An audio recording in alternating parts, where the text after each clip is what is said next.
na deserve na namin yung mga ganyan. Pero sana naman po mga tol, pag-isipan nyo po muna bago kayo magsalita kasi hindi nyo alam kung masasaktan yung tao. Yun kasi ang hirap mga tol. Pero okay lang din sa amin. Mahal na mahal po namin kayo. Mahal na mahal ko po kayong lahat kahit anong sabihin nyo po sa akin. Basta po, stay humble lang po. Ay, what's up tol?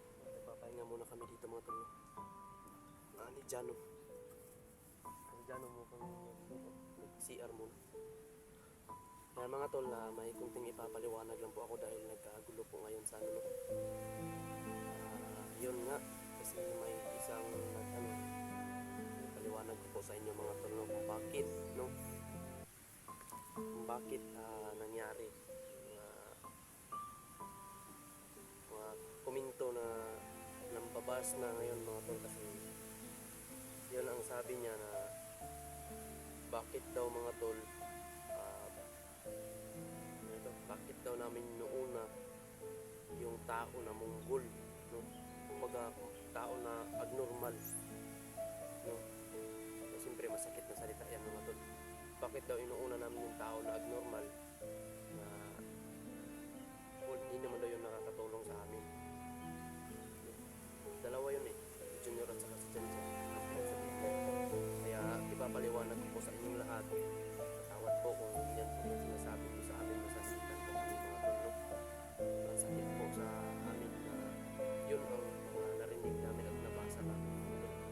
Pero hindi kami panghinaan ng loob, patuloy po kami mga tol. Sinsya na po sa nag-comment dyan o sa nag-message talaga, no? Nakita ko ipinost ni Julius ngayon pupuno kami apat, bakit daw inuna daw namin yung abnormal i-rescue.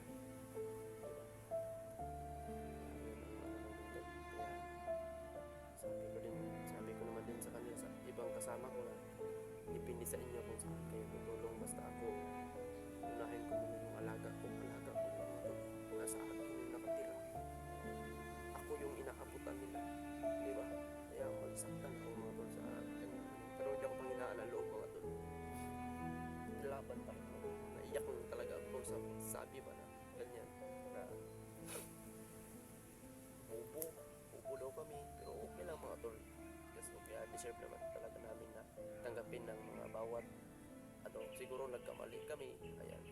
So, okay lang mga tol, it's okay na salitaan ko komento na nambabas na ngayon mga tol kasi yun ang sabi niya na bakit daw mga tol bakit daw namin noona yung tao na mabugol, kumbaga tao na abnormal, siyempre masakit na sa kanya mga tol. Bakit daw inuuna namin yung tao na abnormal,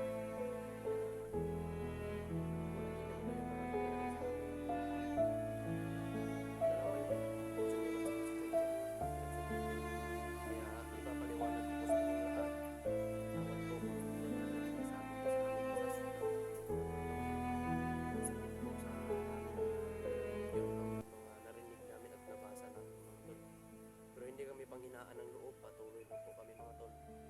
Sinsya na po sa nag-comment dyan o sa nag-message talaga, no? Nakita ko ipinost ni Julius ngayon ang mga pupo daw kami apat, bakit daw inuna daw namin yung abnormal i-rescue.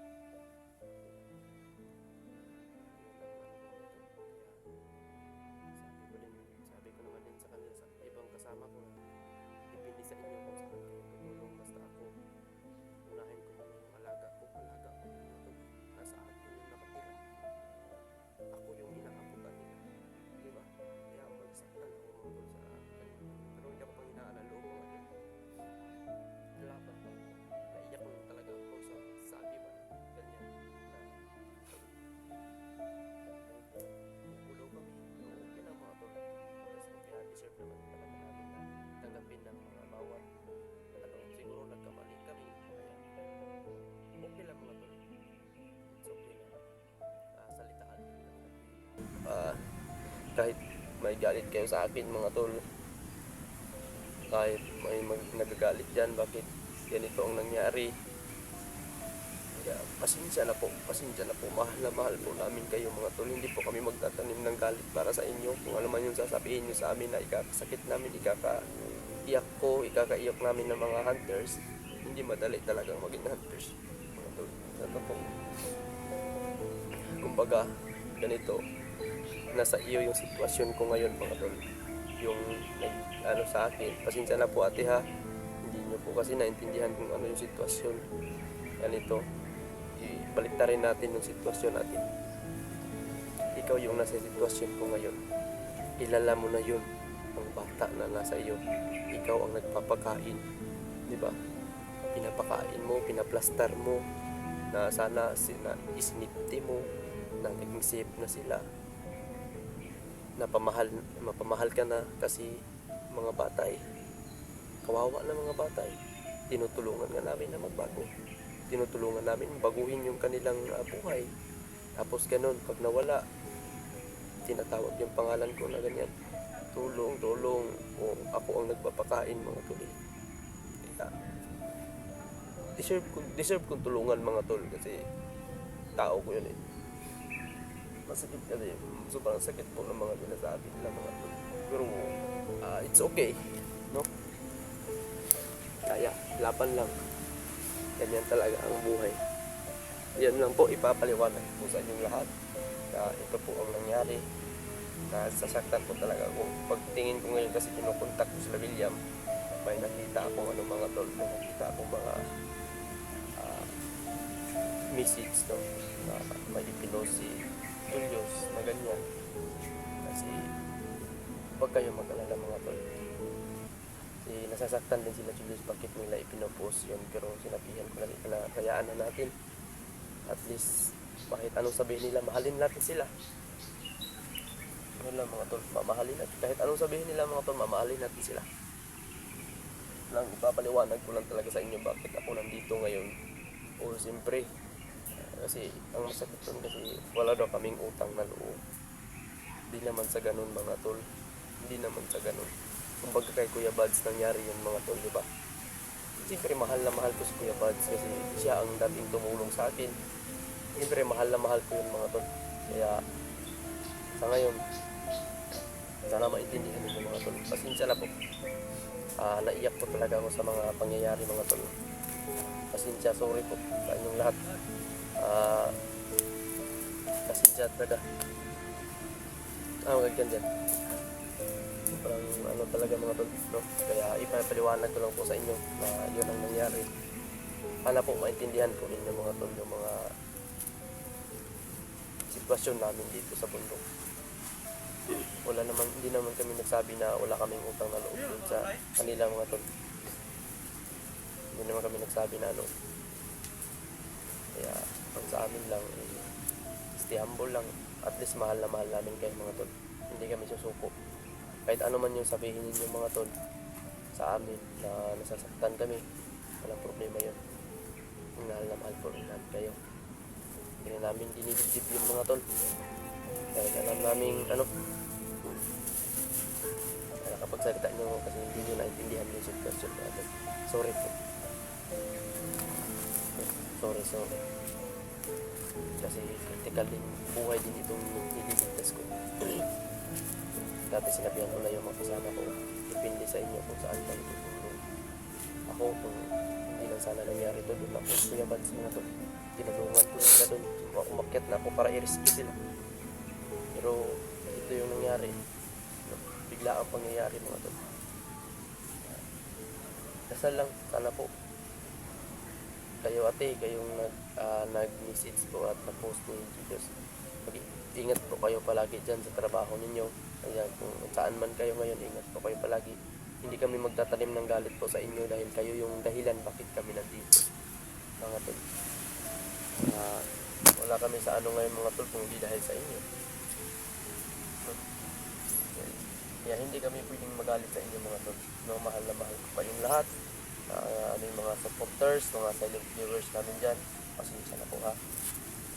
Kasi yun, nasasaktan lang kami, pero madali lang kami masaktan mga tol. Madali din kami wala yung siguro sa kanya tama siya, pero yan, hindi naman talaga sa buhay niya nangyayari. Kaya makapagsabi talaga. Pero pasensya na ate, wala pong problema sa amin yan. Tanggap po namin yung mga sinasalita niyo, yung mga i-message niyo sa amin. Okay na po. Hanggang umaano talaga ako. Yeah. Pinipili pa rin namin magpakatatag, no? Sa ganitong sitwasyon. Kahit ibas nyo kami dyan mga tol, wala kami problema. Kasi yan. Ganito naman kasi mga tol, sa part, tingin ka sa likuran yan. Sa part kung magsabi siya sa amin na wala kaming utang na loob ng Kuya Bads, wala kaming utang namin na loob ng Kuya Bads mga tol. Siya ang tumulong sa akin. Siya ang tumulong sa akin pagkita ko nandito ngayon. Mahal na mahal ko yan si Kuya Bads. Lahat ng mga hunters na tumulong sa akin, mahal na mahal ko sila mga tol. Hindi ko sila sinisiraan na. Mahal na mahal ko yan sila. Hindi ko sinisiraan talaga si Kuya Bads dahil malaki ang espiritu kay Kuya Bads mga tol. Ganito na mga tol, sasabihin ko sa inyo kung sa part ni Kuya Bads nangyari yun na alaga ni Kuya Bads, si Kuya Bads ang nagpapaplastar, kaya nagpapasipti. Tapos nabalik na nawala. O, hahanapin pa ni Kuya Bads yun, o uunahin pa ni Kuya Bads yung alaga niya na nakasama niya sa bahay niya. So, yan ang kasama niya ngayon sa bahay niya, nawala, dinampot. Sinong uunahin niya mga tol? Diba? Kaya nga sinabihan ko yung ibang kasama ko nga sa La William, hindi sa inyo, basta ako need ko din ng tulong, pero sila Kuya Bads need nila ng tulong. Kaya depende sa inyo kung saan kayo wala, hindi naman yan pabor-pabor, diba? Kasi nangangailangan kami lang magkasama kami lahat mag-team kami lahat dito kami lang Kuya Bads. Kaya Kuya Bads, patawarin mo po ako dahil yun, nag-comment ko yung Alpha, Deep. Ganun, wala kaming utang na loob. Patawarin po Kuya Bads. Sobrang hirap po talaga po ng sitwasyon ko ngayon. Ganito yung sitwasyon ko. Tawad po sa iyo po. Ito po yung sitwasyon ko ngayon. Mahirap din, masakit yung sitwasyon ko ngayon na mawala yung aking alaga na dalawa pa yung nawala. Hindi ko alam kung ano na nangyari sa kanya mo doon kasi may narinig akong salita ng bandido. Si Janjan daw mga tol, yung anak ng Commander, lumubog dahil kapag maaabot na daw yun sa kay Commander, isang salita lang daw ni Commander mga tol na sasama ka ba sa akin o hindi. Pag hindi daw magsalita ang bata tol na si Janjan, patay. Kapag hindi na susunod sa gusto niya, papatayin daw, puputan na ng ulo. Yun ang doon ako naiyak mga tol. Kaya kailangan kong umakyat, hanapin si Janjan. Sana po maunawaan niyo po ako mga tol. Mahal na mahal ko po kayo. Hindi naman po namin sinalikbay kung sino yung dating nag-ano sa amin. Hindi naman po. So, mayroon naman po kami mga kontak. Hindi naman po kami nagka-trouble na ang mga kasama. Siguro may kanya-kanyang ganyan, mga desisyon na sobrang critical.